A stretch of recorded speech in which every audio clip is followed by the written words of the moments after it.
सुप्रभात बच्चों, online class में आपका स्वागत है। मैं Neeta Chaudhary fortune international school से।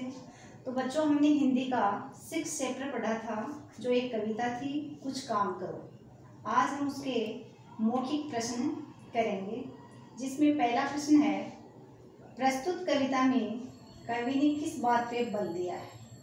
तो उत्तर में लिखेंगे, प्रस्तुत कविता में कवि ने इस बात पर बल दिया है कि मनुष्य अपने कर्म यानी काम के द्वारा, मनुष्य अपने कर्म के बल पर ही किसी भी वस्तु को प्राप्त कर सकता है।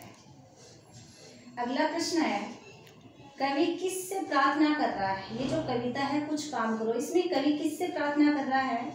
तो उत्तर में लिखेंगे, कवि बच्चों से प्रार्थना कर रहा है कि हमें क्या करना चाहिए, हमें अच्छे कार्य करने चाहिए।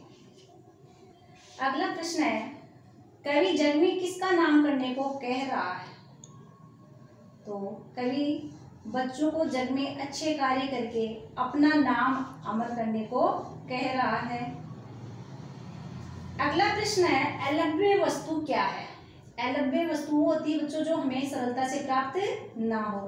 तो अलभ्य वस्तु वह है जो हमें सरलता से प्राप्त न हो, या जो हमें सरलता से प्राप्त न हो सके, उसके लिए हमें कठिन परिश्रम करना पड़ता है। अगला प्रश्न है, कवि को वांछित से क्या मतलब है? कवि का वांछित से क्या मतलब है? तो कवि का वांछित से तात्पर्य है मनचाही वस्तु से, यानी हम अपने कर्म के द्वारा मेहनत करके हम वांछित यानी मनचाही वस्तु को प्राप्त कर सकते हैं। और मनचाही वस्तु तभी प्राप्त होती है जब हम परिश्रम करेंगे, मेहनत करेंगे, तभी हमें मनचाही वस्तु प्राप्त हो सकती है। अब आगे लिखित प्रश्न है, जिसमें पहला प्रश्न है, कवि हमसे क्या करने को कह रहा है?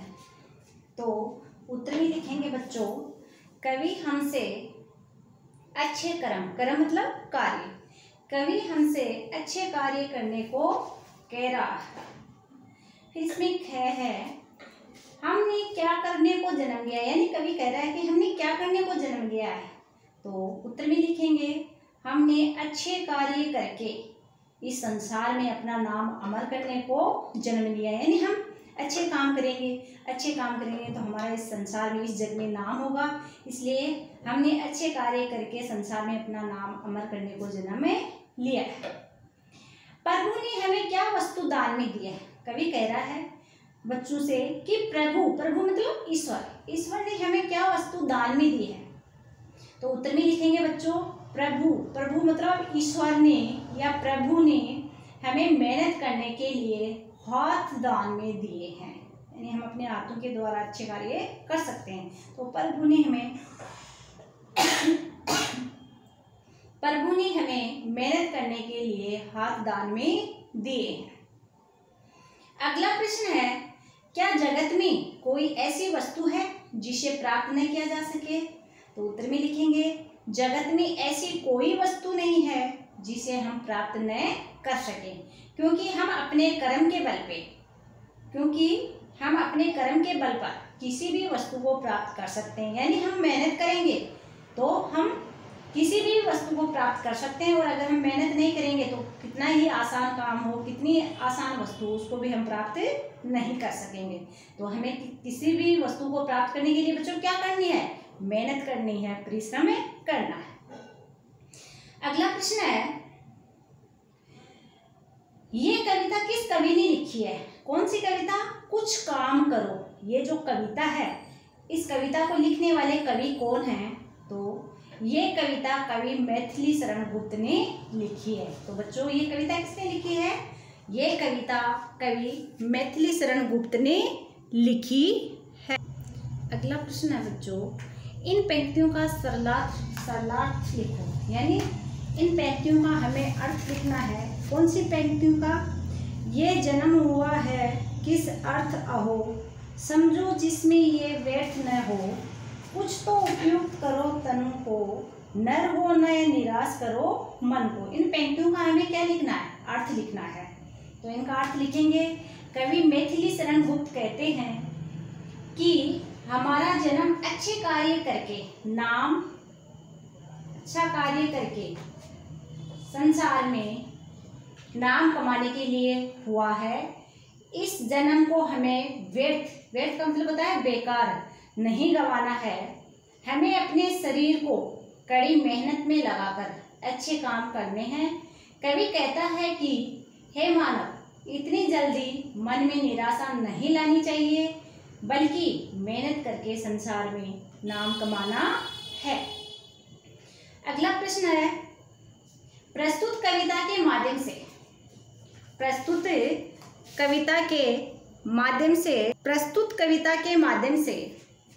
कवि ने क्या संदेश दिया है, संक्षेप में वर्णन करना है। यानी इस कविता में कवि क्या संदेश दे रहा है।